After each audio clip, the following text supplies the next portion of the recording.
स्वागत है आप सभी का अध्ययन गैलेक्सी यूट्यूब चैनल पर साइंस के एक और नए टॉपिक के साथ। इसमें हम लोग दाब के बारे में पढ़ेंगे। दाब क्या है, द्रवों में दाब के क्या नियम हैं, गलनांक तथा क्वथनांक पर दाब का क्या प्रभाव पड़ता है, श्यानता, प्रत्यास्था, प्रतिबल, विकृति, ससंजक बल, असंजक बल, आर्किमिडीज प्रिंसिपल। इसके साथ साथ बहुत से कॉन्सेप्ट आप इस वीडियो में विस्तृत से समझेंगे। अगर आप नए हैं और आपने चैनल को सब्सक्राइब नहीं किया है तो सब्सक्राइब कर लें, क्योंकि सभी विषयों के सभी चैप्टर्स की वीडियो आपको कंटिन्यू निःशुल्क प्रोवाइड की जा रही है और शीघ्र ही आपका सिलेबस कंप्लीट कर दिया जाएगा। तो चैनल पर बने रहें और कहीं भी जाने की ज़रूरत नहीं है, सब कुछ आपको अध्ययन गैलेक्सी पर मिलेगा। और जी हाँ, बेल आइकन दबाना बिल्कुल भी मत भूलें, आपको सभी विषयों की वीडियो की नोटिफिकेशन जिससे डेली प्राप्त होती रहे। आते हैं टॉपिक पर।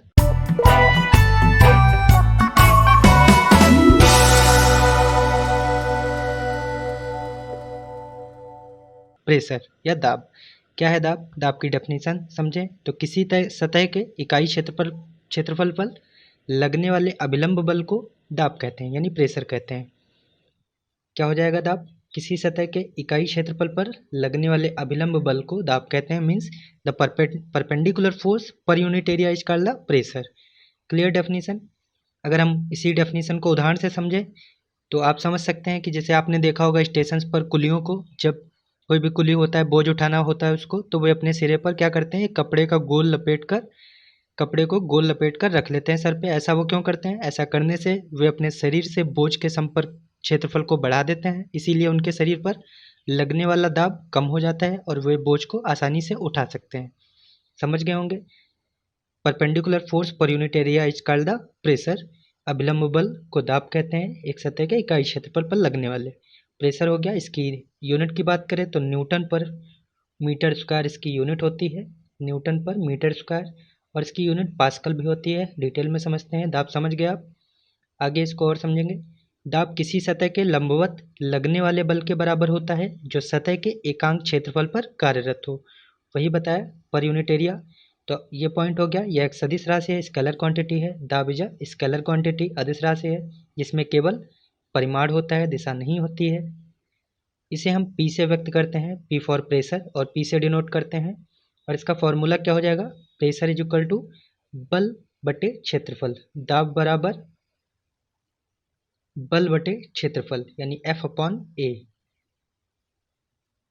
तो ये फॉर्मूला हो गया, P is equal to F upon A. दाब के सूत्र से यह स्पष्ट है कि क्षेत्रफल अगर हम कम करेंगे, आप देख सकते हैं इसका इन्वर्सली प्रोपोर्शनल है। P is equal to F upon A है। कहने का मतलब अगर हम क्षेत्रफल को कम करेंगे तो दाब बढ़ेगा, अगर क्षेत्रफल को बढ़ाएंगे तो दाब कम होगा, अपोजिट होगा। समझ सकते हैं फार्मूले से। तो ये फार्मूला हो गया। दाब अदिश राशि हो गई, दाब का मात्रक पास्कल हो गया, दाब का मात्रक न्यूटन पर मीटर स्क्वायर हो गया। फार्मूले से एफ का यूनिट न्यूटन और ए का यानी क्षेत्रफल का यूनिट मीटर स्क्वायर। यहीं से आप यूनिट फाइंड कर लेंगे, ऐसा यूनिट न्यूटन पर मीटर स्क्वायर या पास्कल।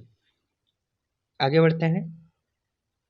वही न्यूटन पर मीटर स्क्वायर जो यूनिट बताई, और पास्कल इसकी यूनिट, पास्कल से मात्रक हो जाएगा। अगला देखते हैं वायुमंडलीय दाब यानी एटमॉस्फेरिक प्रेशर की बात करते हैं। तो ये क्या होता है?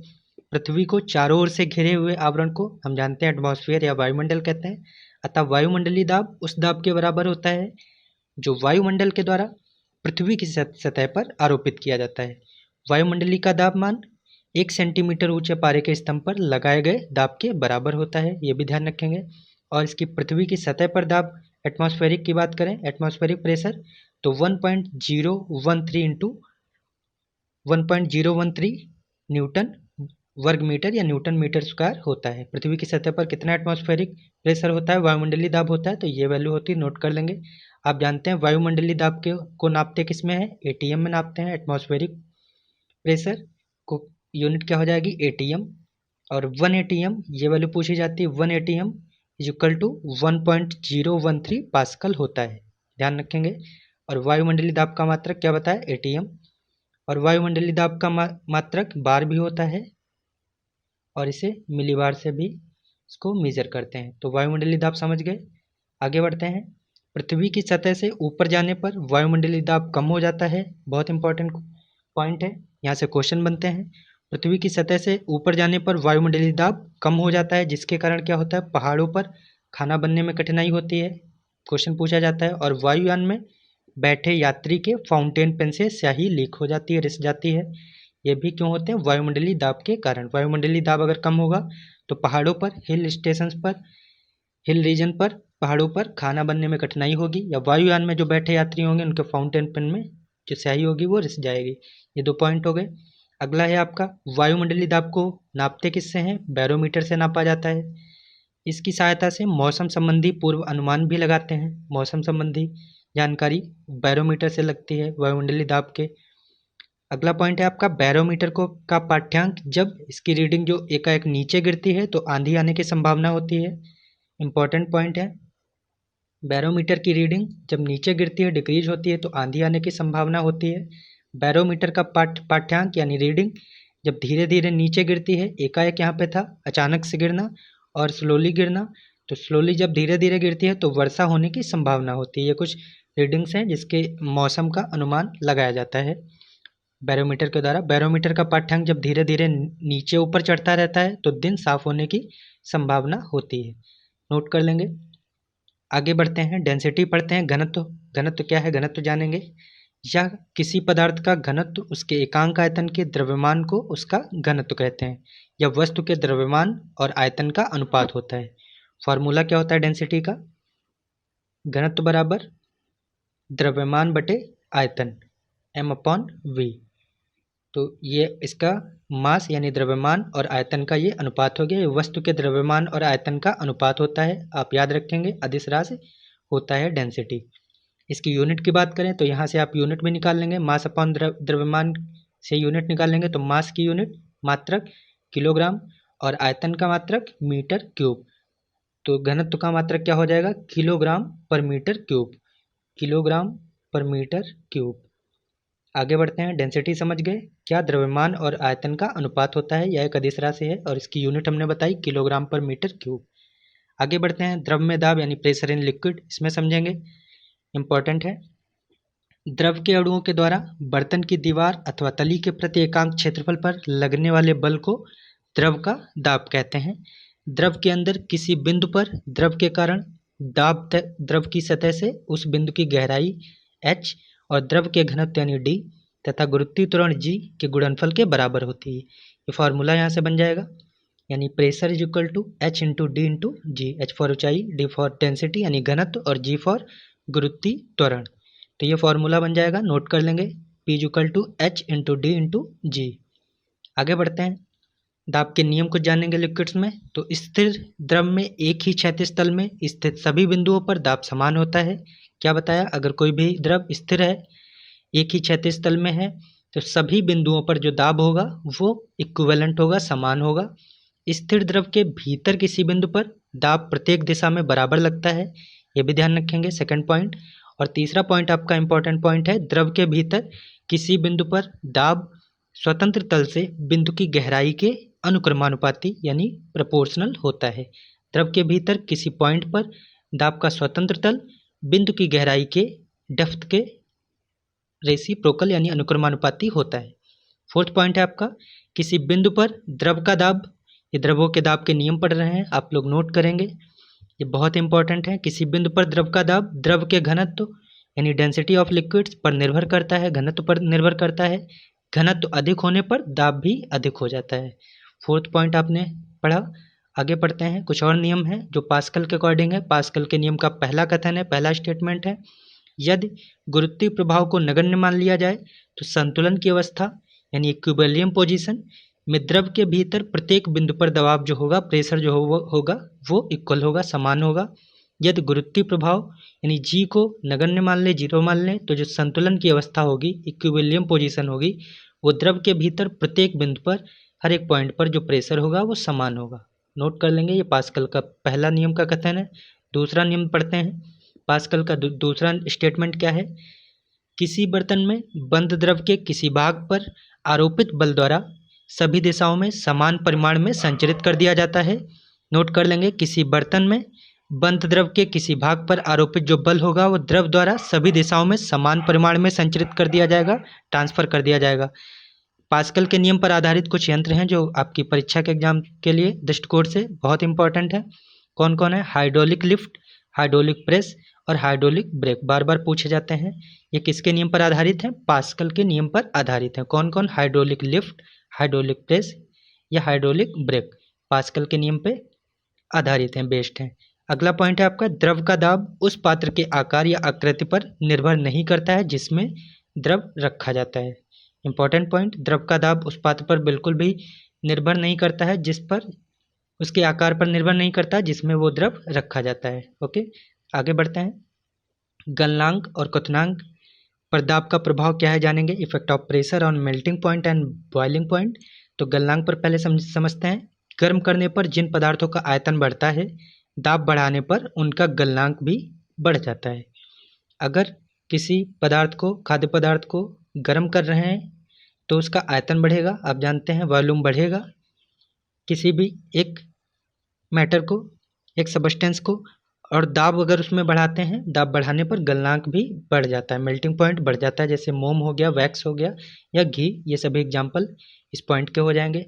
गर्म करने पर जिन पदार्थों का, सेकंड पॉइंट है, गर्म करने पर जिन पदार्थों का आयतन घट जाता है, दाब बढ़ाने पर गलनांक भी कम हो जाता है। जैसे एग्जाम्पल इसका क्या हो गया, बर्फ। तो कुल मिला के क्या समझा यहाँ पे, अगर गर्म करेंगे आयतन बढ़ेगा तो दाब भी, गलनांक भी बढ़ जाएगा। अगर गर्म करने पर आयतन घटता है तो गलनांक भी घट जाता है, कम हो जाता है। एग्जाम्पल मोम और घी समझा, और इस पॉइंट का एग्जाम्पल बर्फ या आइस समझा।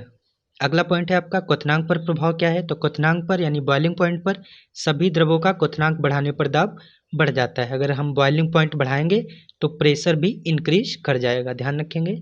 अगर हम बॉइलिंग पॉइंट इंक्रीज करेंगे तो प्रेशर भी इंक्रीज कर जाएगा। ओके, आगे बढ़ते हैं। ससंजक बल और आसंजक बल पढ़ते हैं। प्रत्येक पदार्थ अणुओं से मिलकर बना होता है जिनके बीच आकर्षण बल कार्य करता है, सभी जानते हैं।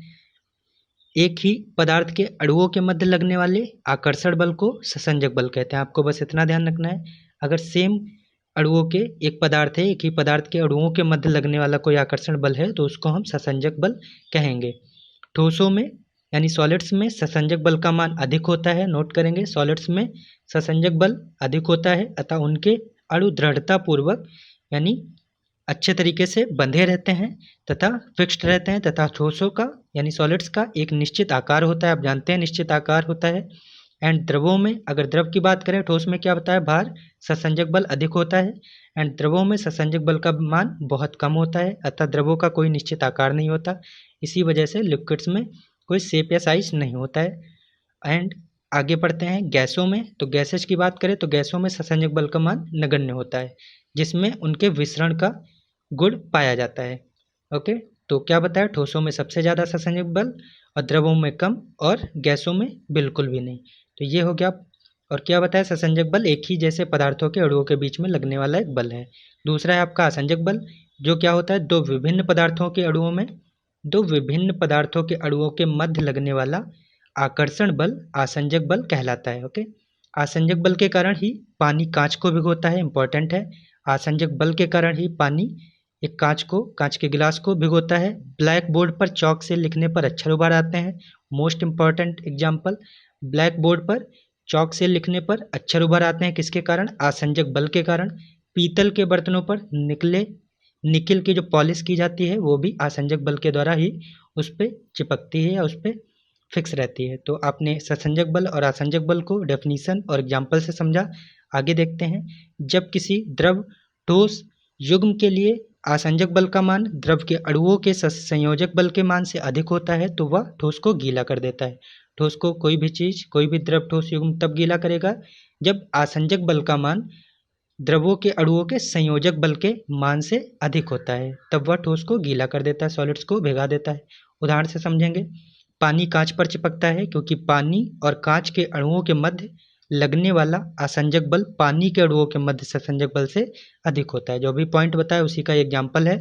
पानी कांच पर क्यों चिपकता है, क्योंकि पानी और कांच के जो मॉलिक्यूल्स होते हैं उनके बीच में लगने वाला आसंजक बल पानी के अणुओं के मध्य के ससंजक बल से अधिक होता है, इसीलिए पानी कांच पर चिपकता है। नेक्स्ट पॉइंट है, पानी के स्वतंत्र पृष्ठ पर तेल की कुछ बूंदें डालने पर तेल की पतली फिल्म के रूप में पानी के पृष्ठ पर फैल जाता है, क्योंकि पानी और तेल के मॉलिक्यूल्स जो होते हैं उनके बीच लगने वाला आसंजक बल तेल के अणुओं के मध्य लगने वाले ससंजक बल से अधिक होता है।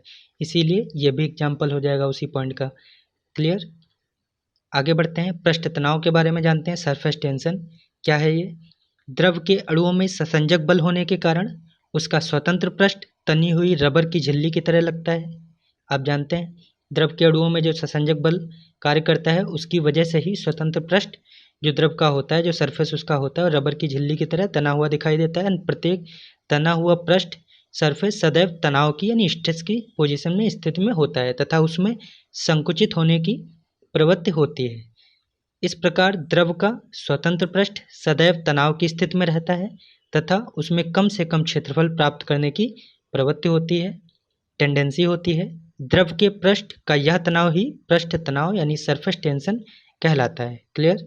सरफेस टेंशन हो गया। इसके एग्जाम्पल को समझेंगे। किसी किए हुए आयतन के लिए गोलाकार आकृति के पृष्ठ का क्षेत्रफल अन्य आकृतियों के पृष्ठ के क्षेत्रफल से कम होता है। चूंकि द्रव का स्वतंत्र पृष्ठ कम से कम क्षेत्रफल घेरने का प्रयास करता है, अतः ये पूछा जाता है क्वेश्चन, वर्षा की बूंदें तथा पारे के कण गोलाकार क्यों होते हैं? Due to surface tension. पृष्ठ तनाव के कारण वर्षा की बूंदें और पारे के कण गोलाकार यानी स्फेरिकल शेप में होते हैं। क्लियर हो गया। आगे बढ़ते हैं, केशिकत्व के बारे में जानेंगे।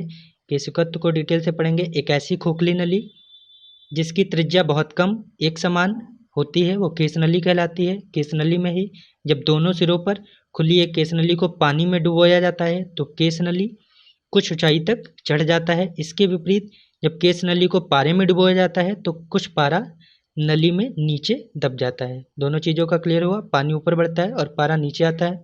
तो इस प्रकार के प्रोसेस को केश नली में द्रव के ऊपर चढ़ने या नीचे दबने की घटना को केशिकत्व कहते हैं। क्लियर। केश नली में द्रव के ऊपर चढ़ने या नीचे दबने की घटना को केशिकत्व कहते हैं। क्लियर। अगला पॉइंट पढ़ते हैं। किसी सीमा तक द्रव केश नली में चढ़ता या उतरता है। यह केश नली की त्रिज्या यानी रेडियस पर डिपेंड करता है। पूछा जाता है केश नली का जो द्रव होता है वो ऊपर चढ़ता या उतरता है, वह किस पर डिपेंड करता है? द्रव्यमान पर, त्रिज्या पर, व्यास पर, या उपरोक्त में से कोई नहीं। आप टिक करेंगे त्रिज्या पर, रेडियस पर डिपेंड करता है। ओके। सामान्यतः जो द्रव कांच को भिगोता है वह केश नली में ऊपर चढ़ जाता है और जो द्रव कांच को नहीं भिगोता है वह नीचे दब जाता है। क्लियर। आगे बढ़ते हैं, केशिकत्व के उदाहरण समझेंगे, बहुत ही इंपॉर्टेंट है, क्वेश्चंस में पूछे जाते हैं। ब्लॉटिंग पेपर स्याही को शीघ्र सोख लेता है, यह किसके कारण है? केशिकत्व के कारण। तो एग्जाम्पल हम लोग पढ़ रहे हैं, ब्लॉटिंग पेपर जो होता है वो स्याही को शीघ्र सोख लेता है क्योंकि उसमें बने छोटे छोटे जो छिद्र होते हैं वो केश नलियों की तरह कार्य करते हैं, इसीलिए ऐसा होता है। अगला एग्जाम्पल है लालटेन या लैंप की बत्ती में जो केशिकत्व का कारण होता है उसी के कारण ही तेल ऊपर चढ़ता है और आपको रोशनी प्राप्त होती है, ज्वाला उसमें। अगला पॉइंट है आपका, मिट्टी के ढेले को जल में रखने पर वह ऊपर तक गीला हो जाता है क्योंकि उसमें असंख्य सूक्ष्म छिद्र होते हैं जो केश नलियों का काम करते हैं। तो ये एक एग्जाम्पल हो गया। अगला पॉइंट है, पेड़ पौधों की शाखाओं, तनों एवं पत्तियों तक जल जो पहुँचता है जाइलम के द्वारा। आवश्यक लवण जो होते हैं वो केशिकत्व की क्रिया द्वारा ही पहुंचते हैं। किसके प्रोसेस के द्वारा? केशिकत्व की क्रिया द्वारा ही केश नली द्वारा ऊपर चढ़ते या नीचे उतरते हैं। तो पेड़ पौधों की शाखाओं या तनों और पत्तियों को जो जल पहुंचाता है वो भी प्रोसेस केशिकत्व की क्रिया द्वारा ही होता है। आगे बढ़ते हैं, श्यानता को जानते हैं। श्यानता यानी विस्कोसिटी, इसको डिटेल से समझते हैं। जिस प्रकार एक ठोस वस्तु को दूसरी ठोस वस्तु पर फिसलने पर उनके मध्य एक फ्रिक्शन फोर्स यानी घर्षण बल प्राप्त होता है जो उसकी आपेक्षिक गति का विरोध करता है। आपेक्षिक गति को यहाँ पे विरोध होगा, विरोध करता है। ठीक उसी प्रकार किसी द्रव या गैस की एक परत को दूसरी परत पर फिसलने के लिए मध्य उन पर भी एक घर्षण बल कार्य करता है जो उनकी आपेक्षिक गति का विरोध करता है। चूंकि यह घर्षण बल एक ही द्रव की दो विभिन्न परतों के मध्य लगता है, ना कि अलग अलग परतों की सतह के बीच लगता है, तो ये प्रोसेस क्या हो जाएगा आपका? श्यान बल। इस घर्षण बल को ही आंतरिक घर्षण बल या क्या कहते हैं? श्यान बल कहते हैं। क्लियर हो गया। अगला, श्यानता केवल द्रवों तथा गैसों का गुण है। पूछा जाएगा श्यानता किसका गुण है? ठोसों का, द्रवों का, गैसों का, या बी और सी। तो आप टिक करेंगे द्रवों और गैसों यानी बी और सी। तो केवल द्रव और गैसों का गुण श्यानता यानी विस्कोसिटी होता है, ठोसों में नहीं होता है। आगे बढ़ते हैं, प्रत्यास्थता यानी इलास्टिसिटी जानेंगे। हम प्रत्यास्थता को समझते हैं। दैनिक जीवन में हम देखते हैं कि रबड़ को खींचने पर उसकी लंबाई बढ़ जाती है और छोड़ने पर फिर से अपनी पुरानी पोजीशन में आ जाती है, आपने देखा होगा। तो धातु के तार पर भार लटकाने पर उसकी लंबाई बढ़ जाती है, लेकिन जैसे ही हम भार हटाते हैं फिर से वह अपनी इनिशियल लंबाई को प्राप्त कर लेता है। ये भी किसका एग्जाम्पल है? प्रत्यास्थता का है। यदि किसी पतली छड़ को हम मोड़ते हैं तो वह मुड़ जाती है और छोड़ते ही पूर्वावस्था में आ जाती है, प्रत्यास्थता के कारण होता है। इस प्रकार ये एग्जाम्पल थे। इस प्रकार जब किसी वस्तु पर बाह्य बल लगाया जाता है, जब हम एक्सटर्नल फोर्स अप्लाई करते हैं, तो उसकी लेंथ, उसका वॉल्यूम यानी लंबाई, आयतन और आकृति में, साइज में कुछ परिवर्तन हो जाता है। यदि वस्तु चलने अथवा घूमने के लिए स्वतंत्र ना हो तो उसके लंबाई, आयतन और आकृति में परिवर्तन आता है जब भी हम बाह्य बल लगाते हैं। इस बाह्य बल को विरूपक बल कहते हैं और वस्तुओं के इस गुण को ही प्रत्यास्थता कहते हैं, इलास्टिसिटी कहते हैं। क्लियर हो गया? आगे बढ़ते हैं, प्रत्यास्थता को और जानते हैं। इस प्रकार प्रत्यास्थता पदार्थ का वह गुण है जिसके कारण वस्तु पर उस पर लगाए गए बाह्य बल से उत्पन्न किसी भी प्रकार के परिवर्तन का विरोध करती है तथा जैसे ही बल को हटा दिया जाता है वह अपनी पूर्वावस्था में आ जाती है। That is called the elasticity, प्रत्यास्थता। जब किसी वस्तु की आकृति अथवा आकार बदल जाता है तो हम कहते हैं वस्तु विकृत हो गई तथा इस क्रिया को ही विरूपण कहते हैं। नोट कर लेंगे, विरूपण भी हो गया। आगे बढ़ते हैं, प्रतिबल को जानेंगे।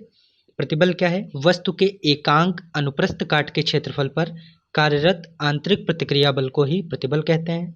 किसी वस्तु पर एकांक क्षेत्रफल पर आरोपित बल का मान वो होता है जो उस वस्तु पर आरोपित हो रहा होता है। एकांक क्षेत्रफल पर आरोपित बल वो होता है जो उस वस्तु पर अप्लाई किया जा रहा है, दैट इज प्रतिबल। एंड प्रतिबल को हम सिग्मा से डिनोट करते हैं एंड जिसका क्या सूत्र होता है? प्रतिबल बराबर आंतरिक प्रतिक्रिया बल अपॉन अनुप्रस्थ क्षेत्रफल। ये फॉर्मूला हो जाएगा, लिख लेंगे आप लोग, आंतरिक प्रतिक्रिया बल अपॉन अनुप्रस्थ क्षेत्रफल यानी F अपॉन ए ही समझेंगे इसको भी।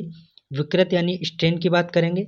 विकृत क्या होती है? या वस्तु या पदार्थ में होने वाले विरूपण या डिफॉर्मेशन को प्रदर्शित करती है। बाह्य बल यानी एक्सटर्नल फोर्स के कारण वस्तु की लंबाई में होने वाला जो परिवर्तन है उसकी प्रारंभिक लंबाई के अनुपात को विकृत कहते हैं।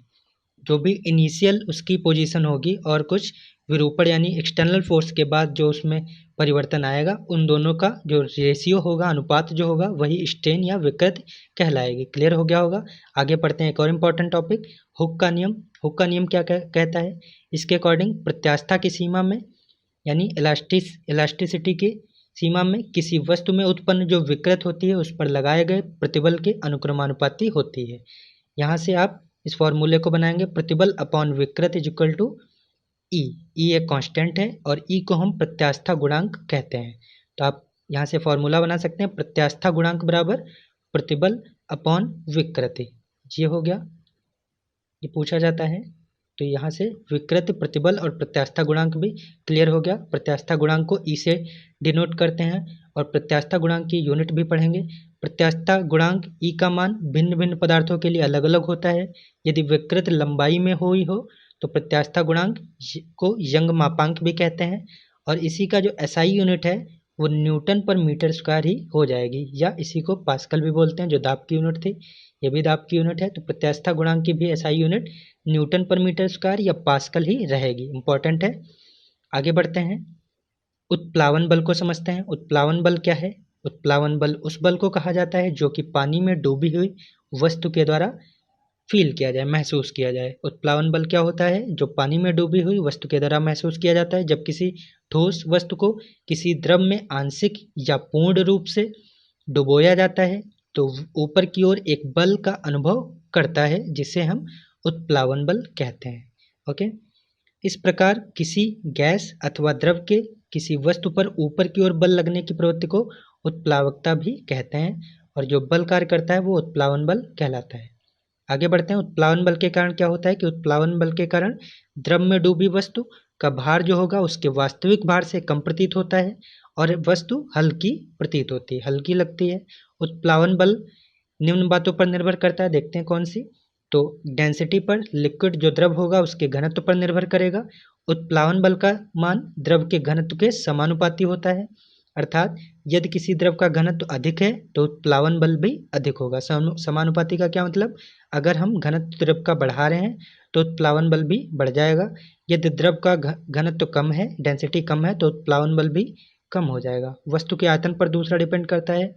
उत्प्लावन बल का मान द्रव में डुबोई जाने वाली वस्तु के आयतन पर डिपेंड करता है। यदि वस्तु का आयतन अधिक है तो द्रव का अधिक भार विस्थापित किया जाएगा। ओके, नेक्स्ट पॉइंट पढ़ते हैं। जिसके कारण वस्तु पर लगने वाले उत्प्लावन बल का मान भी अधिक होगा, जबकि यदि वस्तु का आयतन कम होता है तो उत्प्लावन बल भी, आयतन कम होगा तो उत्प्लावन बल भी कम हो जाएगा। तैरती हुई वस्तु द्वारा हटाए गए गुरुत्व के केंद्र को उत्प्लावन केंद्र कहते हैं। उत्प्लावन केंद्र क्या होता है, जो कोई भी वस्तु तैर रही है उस पर अगर गुरुत्व केंद्र हटाया गया द्रव है, वस्तु द्वारा हटाए गए द्रव के गुरुत्वीय केंद्र को ही हम उत्प्लावन केंद्र कहते हैं। ओके, आगे इंपॉर्टेंट टॉपिक है आपका आर्किमिडीज प्रिंसिपल। आर्किमिडीज का सिद्धांत ये क्या है, सबसे पहले जानेंगे। ये पूछा जाता है आर्किमिडीज कहाँ के वैज्ञानिक थे, ग्रीक के थे, जिन्होंने द्रवों के बारे में एक विस्तृत अध्ययन किया था और कुछ नियम प्रतिपादित किए थे। इनका जो इम्पोर्टेंट प्रिंसिपल है, पॉपुलर प्रिंसिपल है, तो वो ये है कि जब किसी ठोस वस्तु को किसी द्रव में पूरी तरीके से या थोड़ा सा आंशिक रूप से डुबोया जाता है तो वस्तु के भार में कुछ कमी आती है। ओके, वस्तु के भार में होने वाले यह कमी या वस्तु के द्वारा हटाए गए द्रव के भार के बराबर होती है। यही आर्किमिडीज का प्रिंसिपल होता है, आर्किमिडीज का सिद्धांत कहलाता है। आर्किमिडीज के सिद्धांत को उत्प्लावन का नियम भी कहते हैं, याद रखेंगे। आर्किमिडीज का सिद्धांत ही उत्प्लावन नियम भी कहलाता है। और इसी फॉर्मूला यहाँ से क्रिएट करेंगे, उत्प्लावन बल इज इक्वल टू भार में आभासी कमी, या इसी को कहते हैं हटाए गए द्रव का भार। इसी से आप पूरा प्रिंसिपल समझ सकते हैं। उत्प्लावन बल इज इक्वल टू भार में आभासी कमी इज इक्वल टू हटाए गए द्रव का भार।